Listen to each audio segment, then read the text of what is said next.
لا حول ولا قوة الا باللہ العلی العظیم. اعوذ باللہ من الشیطان الرجیم.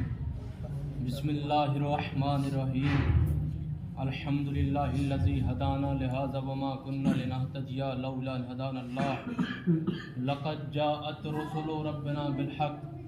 الصلاۃ والسلام علی رسول الثقلین محبوب رب المغربین والمشرقین جد الحسن والحسین سیدنا و نبینا و شفینا بالقاسم محمد. اللهم صل علی محمد وآل محمد وعلى اہل بیتہ الطیبین الطاہرین المعصومین المظلومین لعنۃ اللہ علی اعدائہم اجمعین من یومنا ھذا الی قیام یوم الدین. اما بعد فقد قال اللہ تبارک و تعالی فی القرآن المجید والفرقان الحمید وقوله الحق بالحق. بسم اللہ الرحمن الرحیم. اللہ نور السماوات والارض مثل نورہ کمشکاۃ فیہا مصباح. المصباح فی الزجاجہ زجاجۃ کأنہا کوکب درّی یوقد من شجرۃ مبارکۃ زیتونۃ لا شرقیۃ ولا غربیۃ یکاد زیتها یضیء ولو لم تمسسہ نار نور علی نور یہدی اللہ لنورہ من یشاء وَيَضْرِبُ اللَّهُ الْأَمْثَالَ لِلنَّاسِ وَاللَّهُ بِكُلِّ شَيْءٍ عَلِيمٌ. صلوات پر محمد اللهم صل علی محمد وآل محمد. آپ تمام برادران اور اخوان سے دست گزارش ہے کہ ایک مرتبہ سورہ الحمد اور 3 مرتبہ سورہ توحید کی تلاوت فرما کر مرحوم سید مرتضی نقوی ابن سید محمد مسلم اور امام علی ابن سید حافظ علی خاتون زہرا بنت ابی الحسن کی روح کو ایصال کر دیں.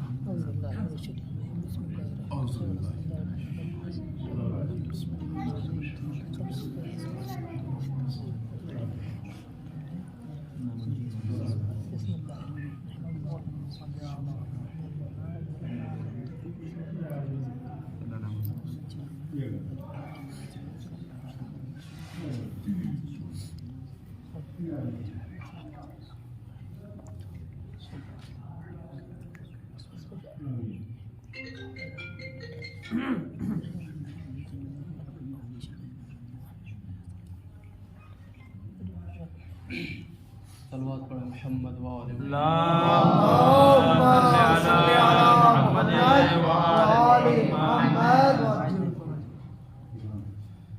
سامعین اکرام اور عزاداران امام ذوی الاحترام عزیزان اخوان،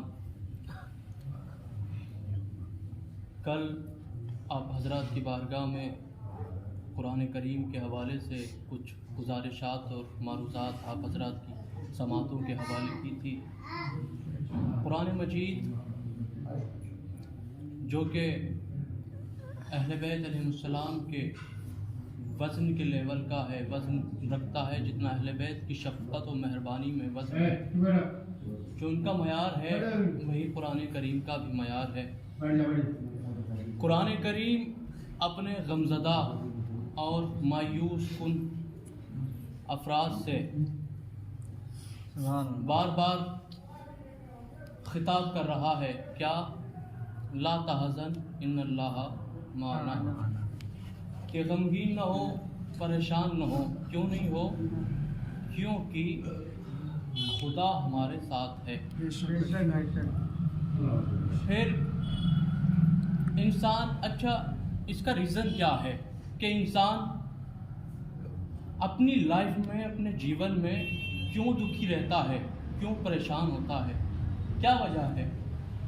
اس کا سب سے زیادہ جو ایفیکٹ پڑتا ہے، اس کی جو سب سے زیادہ ذہنی تاثرات پڑتے ہیں، وہ ہم اوپر والوں کو، اپنے لیول سے اوپر والوں کے اوپر نگاہیں رکھتے ہیں کہ یہ اس کے پاس اچھی گاڑی ہے، بینک بیلنس زیادہ ہے، اس کا بنگلہ بنا ہوا ہے، اس کا گھر اچھا ہے، اس کا بیک گراؤنڈ مضبوط ہے، پھر اس کے بعد جب ہم اس کے لائف اسٹائل سے متاثر ہوتے ہیں تو ہم اپنے اندر ذہنی اور مینٹلٹی طور پر ایک احساس محسوس کرتے ہیں، وہ یہ کہ ہم سوچتے ہیں کہ کاش ہمارا بھی بیک گراؤنڈ اتنا مضبوط ہوتا، ہمارا بھی لائف اسٹائل اتنا مضبوط ہوتا۔ عاد اللہ محسن قراتی رحمۃ اللہ علیہ سے پوچھا گیا کہ how can a person be happy in life, کہ انسان اپنی لائف میں، اپنی زندگی میں کس طرح خوش رہے، کس طرح وہ اپنے جیون کو اس سنسار کے اندر سکھ کے ساتھ گزارے، اپنی زندگی کو اس دنیا میں، دنیا فانی میں کس طرح گزارے۔ تو عاد اللہ محسن قراتی کہتے ہیں کہ آپ نے بینک میں کیشیئر کو دیکھا ہوگا کہ جس کے پاس کچھ لوگ بینک بیلنس لے کر کے آتے ہیں اور کچھ لوگ اس سے بینک بیلنس واپس لے کے جا رہے ہوتے ہیں، لیکن عاد اللہ محسن قراتی کہتے ہیں کہ لیکن یہ جو کیشیئر بیٹھا ہوا ہے بینک میں، اس کو بینک بیلنس لانے والوں سے اور لے جانے والوں سے کوئی مطلب نہیں ہوتا، یہ ان سے ذرہ برابر بھی، ذرا سا بھی یہ پربھاوت ان کے بینک بیلنس سے نہیں ہوتا، اس کے تاثرات نہیں لیتا، کون کتنا جمع کر رہا ہے اور کون کتنا لے کے جا رہا ہے، کیوں؟ اس کی تو ڈیوٹی ہے، اس کو یہی کرنا ہے۔ اسی طرح وہ کہتے ہیں کہ انسان کو دوسرے کے لائف اسٹائل سے، دوسرے کا جو زندگی بسر کرنے کا طور طریقہ اور روش ہے، جو میتھڈ ہے اس کا لائف اسپینڈ کرنے کا اس دنیا میں، اس سے اس کو بالکل بھی متاثر نہیں ہونا ہے اور ذرہ برابر بھی افیکٹو اور تاثرات اس کے نہیں لینے ہیں۔ اچھا، میں نے بتایا کل کہ جس کو قرآن کریم غنی کر دے اسے کوئی غریب و فقیر نہیں کر سکتا، یہ قرآن کا دعویٰ ہے۔ اور اچھا ایک بات ہے، یہاں پر میں مرحوم آیت اللہ نقن صاحب کی ایک بات نقل کرنا چاہتا ہوں قرآنی کے حوالے سے۔ وہ کہتے ہیں کہ بھائی دنیا اعتراض کرتی ہے اور ہم پہ معترض ہے، ہمارے اوپر حرف زنیاں ان کی یہ ہیں کہ اہل تشیع میں ان کے یہاں حفاظ نہیں ہوتے، حافظان ان کے یہاں نہیں ہوتے۔ تو نقن صاحب بڑا خوبصورت اس کا جواب دیتے ہیں۔ نقن صاحب نے کہا بھائی یہ عجیب سوال ہے اور عجیب اعتراض ہے، اور کس طرح کا آبجیکشن اٹھایا جا رہا ہے۔ میرا چیلنج ہے، نقن صاحب کہتے ہیں میرا چیلنج ہے کہ اگر قرآن کریم کے اندر کہیں بھی پروردگار عالم نے کہا ہو کہ آپ قرآن حفظ کیوں نہیں کرتے، سبحان اللہ سبحان اللہ، کہ میرا چیلنج ہے کہ کہیں بھی پروردگار عالم نے قرآن کریم کے اندر کہا ہو کہ آپ قرآن حفظ کیوں نہیں کرتے، ہاں قرآن یہ مرثیہ پڑھتا ہوا ضرور نظر آتا ہے کہ افلا تعقلون افلا تذکرون۔ سبحان اللہ سبحان اللہ سبحان اللہ، جزاک اللہ۔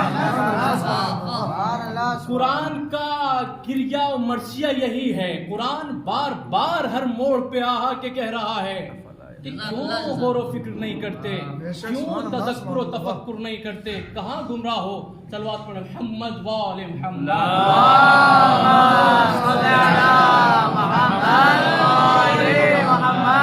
انشاءاللہ زیادہ وقت نہیں لوں گا، اپنے دعا کمیل بھی پڑھیے۔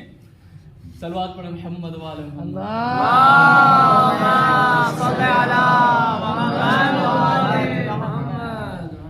تو کیا کہا، قرآن کا کیا مرثیہ ہے، قرآن کس بات کا شکوہ کر رہا ہے، کیا قرآن چاہتا ہے ہم سے؟ قرآن بار بار یہی کہہ رہا ہے افلا تعقلون افلا تدبرون، بار بار کیوں غور و فکر نہیں کرتے، کیوں نہیں سوچتے؟ اگر آپ کو اپنی خوبصورت زندگی اس دنیا میں بسر کرنی ہے تو قرآن کے انوسار جو ہمارا پوتر ہماری کتاب ہے قرآن کریم، اس کے انوسار ہم نے اس دنیا میں اس سنسار میں اپنے جیون کو ویتیت کرنا ہوگا، تب ہم اپنے جیون کو ایک سفل جیون بنائیں گے۔ اچھا کچھ لوگ ہنس رہے ہیں، صلوات پڑھیں۔ صلی علی محمد۔ تو جس آیت کا میں نے انتخاب کیا وہ سورہ نور کی آیت نمبر 35۔ پروردگار عالم خود اپنے بارے میں کہتا ہے کہ اللہ نور السماوات والارض مثل نورہ کمشکاۃ فیہا مصباح المصباح فی الزجاجہ الزجاجۃ کأنہا کوکب دری یوقد من شجرۃ مبارکۃ زیتونۃ لا شرقیۃ ولا غربیہ، کہ اللہ زمین اور آسمان کا نور ہے، اللہ زمین اور آسمان کا نور ہے، اور اس کی مثال کیا ہے؟ قندیل میں رکھے ہوئے یا چراغ دان میں رکھے ہوئے اس روشن چراغ کی سی ہے۔ اچھا اس آیت کی تفسیر جب چھٹے امام جعفر صادق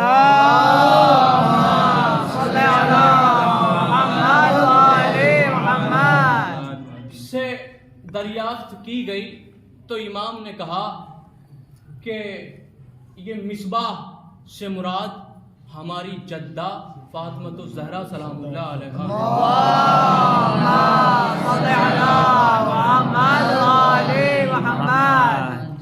ہماری جدہ فاطمہ سلام اللہ علیہا ہیں۔ بھائی دنیا نے تقابل کیا سیدہ کا، اور سیدہ واقعاً صرف ہمارے یا آپ کے لیے ایک روشن چراغ نہیں ہے، سیدہ کی تمام آل و اولاد چراغ ہدایت ہے۔ رسول اسلام نے اپنے نواسے کے لیے بھی فرمایا حسین کے لیے کہ حسین ہدایت کا چراغ ہے، اور اس کے بعد شہزادی کا تقابل ہمارے مخالف برادران نے کس سے کیا؟ جناب مریم سے۔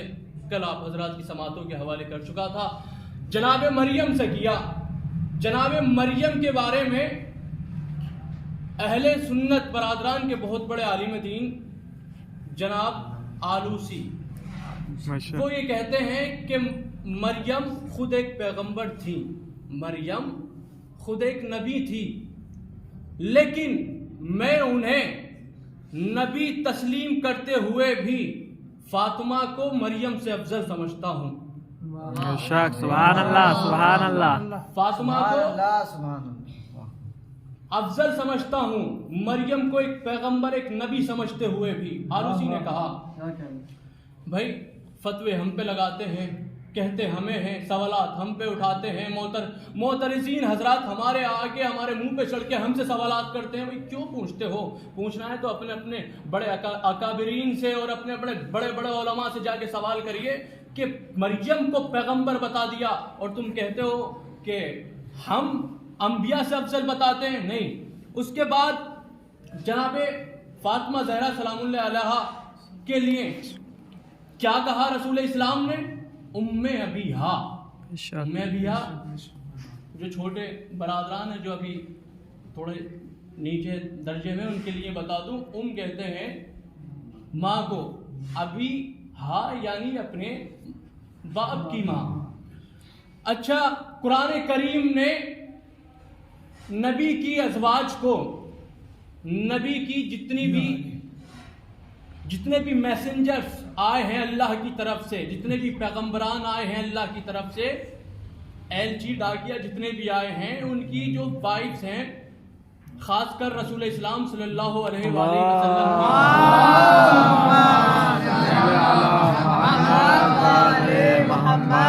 رسول اسلام ہی کی لے لیجیے، رسول اسلام کی ازواج کو کیا کہا؟ امہات المومنین، یعنی مومنین کی ماں، مومنین کی ماں۔ بھئی مومنین کی ماں ہم نے تسلیم کر لیا، ٹھیک ہے، لیکن ہمارے کچھ شدت پسند مزاج یا شدت پسند افراد لوگوں نے کہا کہ حضرت عائشہ جو امہات المومنین کے زمرے میں آتی ہیں وہ جناب سیدہ سے افضل ہیں. بھائی کیسے افضل ہیں؟ آپ کی عقل کو ہو کیا گیا ہے؟ کس بنیاد پر کس بیس پر افضل ہیں؟ جناب سیدہ سے حضرت عائشہ کہا اس لیے کہ رسول کی بیوی ہیں اس لیے افضل ہیں. بھائی کیوں افضل ہیں؟ رسول کی بیوی ہیں. لیکن ہم نے کہا کہ رسول کی بیوی ہونے کی وجہ سے آپ حضرت عائشہ کو افضل بتا رہے ہیں اور حفصہ کو افضل بتا رہے ہیں اور رسول کی بیٹی فاطمہ کو مفضول بتا رہے ہیں. لیکن ادھر دوسری سائڈ میں رسول کہہ رہے ہیں کہ میری فاطمہ میری ماں ہے. فاطمہ میری ماں ہے، میری فاطمہ میری ماں ہے. بھائی میری سمجھ میں تو نہیں آتا کہ جو رسول کی ماں ہو، جو رسول کی ماں ہو وہ مومنین کی کیا ہوگی؟ جو رسول کی بیویاں ہیں وہ رسول کی ماں کی کیا ہوں گی؟ اس کے بعد آگے بڑھتے ہیں انشاءاللہ. وہ نکات اور وہ جملے میں نہیں لگاتا ہوں اور بس یہی عادت ہے پڑھنے کی، انشاءاللہ دعا کریں گے. اس کے بعد کہتے ہیں کہ جناب سیدہ کے بارے میں کہتے ہیں کہ ان کے پاس تشیعوں کے پاس ایک مصحف ہے جس کو مصحف فاطمۃ الزہرا سلام اللہ علیہا کے نام سے جانا جاتا ہے. اور یہ جو تشیع ہے یہ اس کو قرآن مجید کے برابر رکھتے ہیں، اس کو جانتے ہیں کہ یہ بھی قرآنی ہے. ان کا اعتراض ہے بھائی سمجھیں قرآن مجید جو ہے اس میں پروردگار عالم نے انسان کو زندگی بسر کرنے کا طریقہ سکھایا ہے اور اس میں حلال و حرام بتائے ہیں. لیکن مصحف فاطمہ جو ہے اس میں قیامت تک کے آنے والے حوادثات ہیں جو شہزادی نے بیان کیے ہیں. اچھا کہتے ہیں کہ نبی سے ہی صرف فرشتہ گفتگو کر سکتا ہے اور ہمارا نظریہ کیا ہے کہ نہیں، نبی سے ہی نہیں بلکہ شہزادی سے بھی کیا اور ائمہ سے بھی کیا. فرشتوں نے کلام اور قسم خدا کی جب علماء عرفان کے حالات و واقعات پڑھتے اور سنتے ہیں تو ہم نے دیکھا اور پڑھا علماء کے کرامات میں کہ خود ملائکہ نے آ کے علماء سے گفتگو کی، علماء عرفان سے.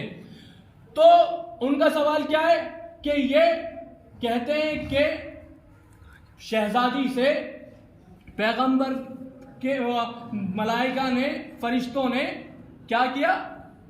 سوال کی، بات کی، ہم کلام ہوئے، گفتگو کی. لیکن ان کا نظریہ کیا ہے کہ فرشتہ صرف نبی سے بات کر سکتا ہے، صرف نبی سے بات کر سکتا ہے. پھر اس کے بعد ہم نے کہا ٹھیک ہے آپ کا اعتراض اپنی جگہ ہے، ہم اس کا انشاءاللہ اس کا بھی جواب دیں گے. آگے بڑھے. صحیح بخاری میں ایک حدیث نظر آئی جو ابو ہریرہ نے نقل کی. ابو ہریرہ کہتے ہیں کہ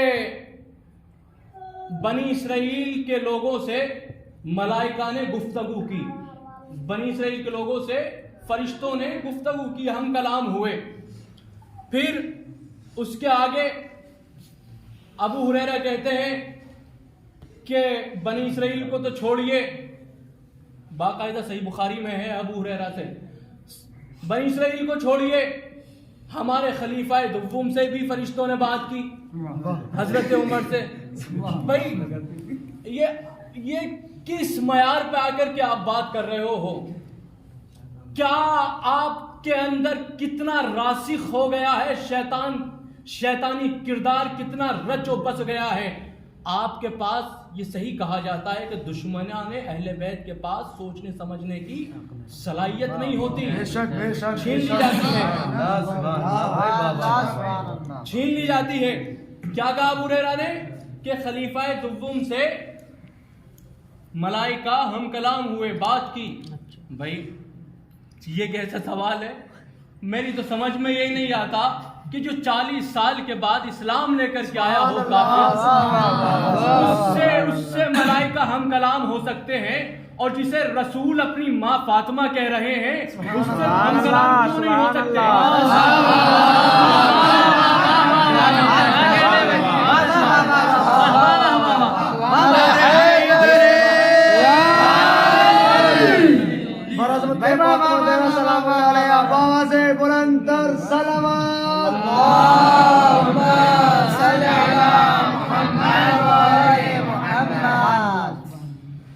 جو 40 سال کے بعد مسلمان ہوئے اور مسلمان ہی نہیں ہوئے، مخفی مشرک تھے، مخفی مشرک، وہی عقائد تھے، وہی نظریات تھے، نہر پہ نہانے چلے گئے تو پتھر پہ کپڑے رکھ دیے، کہنے لگے کہ لے کے بھاگ گیا پتھر، یہ پجاری تو تھے، یہ مخفی مشرک تھے۔ اسلام لانے کے بعد کی یہ حالات ان کے لکھے ہیں صحیح بخاری میں، تو یہ مخفی مشرک تھے ملعون۔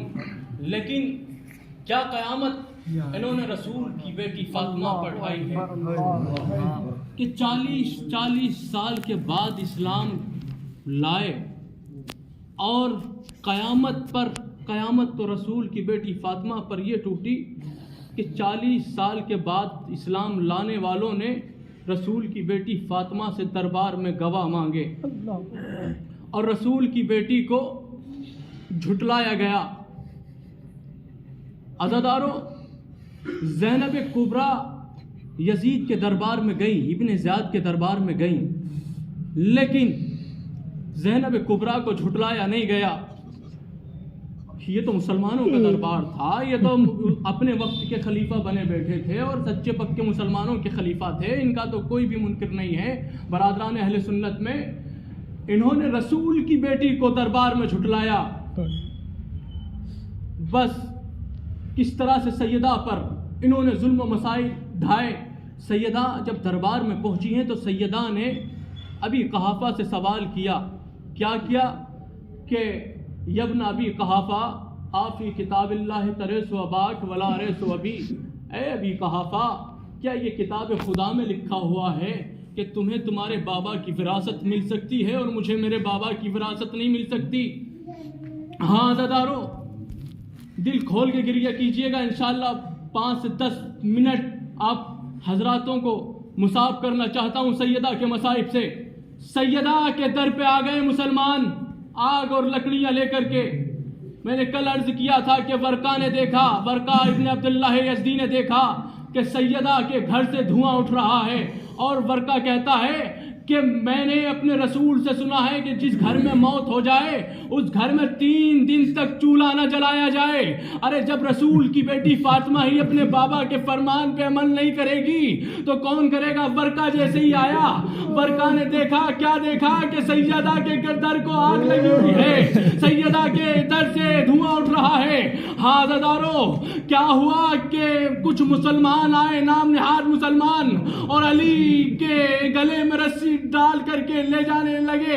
علی کی پشت میں ایک پٹکا بندھا ہوا تھا، ارے سیدہ کی پسلیاں ٹوٹ چکی تھی۔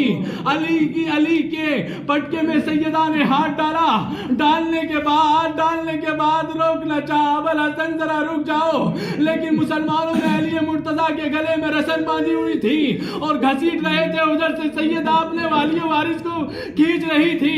ہاں عزادارو، سیدہ نے علی مرتضیٰ کے پٹکے کو نہیں چھوڑا، سیدہ کے پاؤں زمین پہ خط دینے لگے۔ عزادارو، عمر ملعون کہتا ہے اپنے غلام کلفس سے کہ رسول کی بیٹی کے تازیانہ لگا۔ ارے سیدہ کے بازو پہ جیسے ہی تازیانہ مارا، سیدہ زمین پہ گر گئی۔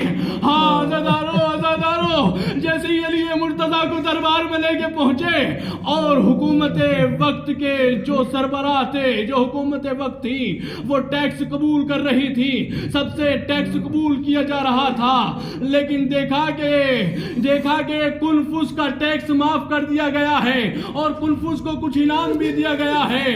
اب جناب حذیفہ یمانی کہتے ہیں کہ میں اپنے بادشاہ علی کے بارگاہ میں آ کر کے میرے کہا مولا، سب سے تو ٹیکس وصول کیا جا رہا ہے، لیکن یہ کلفس سے ٹیکس وصول کیوں نہیں کیا جاتا؟ میرا بادشاہ علی دھاڑے مار کے رویا، کہا حذیفہ تم جانتے نہیں ہو اس کا ٹیکس کیوں معاف کیا گیا؟ اس لیے کہ اس نے رسول کی بیٹی فاطمہ کے شانے پہ تازیانہ مارا۔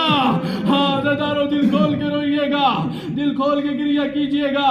علی دہاڑے مار کے روئے سیدہ کے بازو پہ. ارے ملعون نے تازیہ نہ مارا. عزادارو قیامت کا منظر ایک روایت سن لیجئے. امام جعفر صادق علیہ الصلوۃ والسلام اپنی جدہ کو یاد کرتے ہوئے گریہ کرتے ہوئے بیان کرتے ہیں کہ جب قیامت کا منظر ہوگا اور قیامت میں ارے سب کھڑے ہوں گے تو ایک معصوم لاشا جناب خدیجہ اور جناب فاطمہ بنت اسد لے کے چل رہی ہوں گی. پیچھے جناب ام ایمن ہوں گی.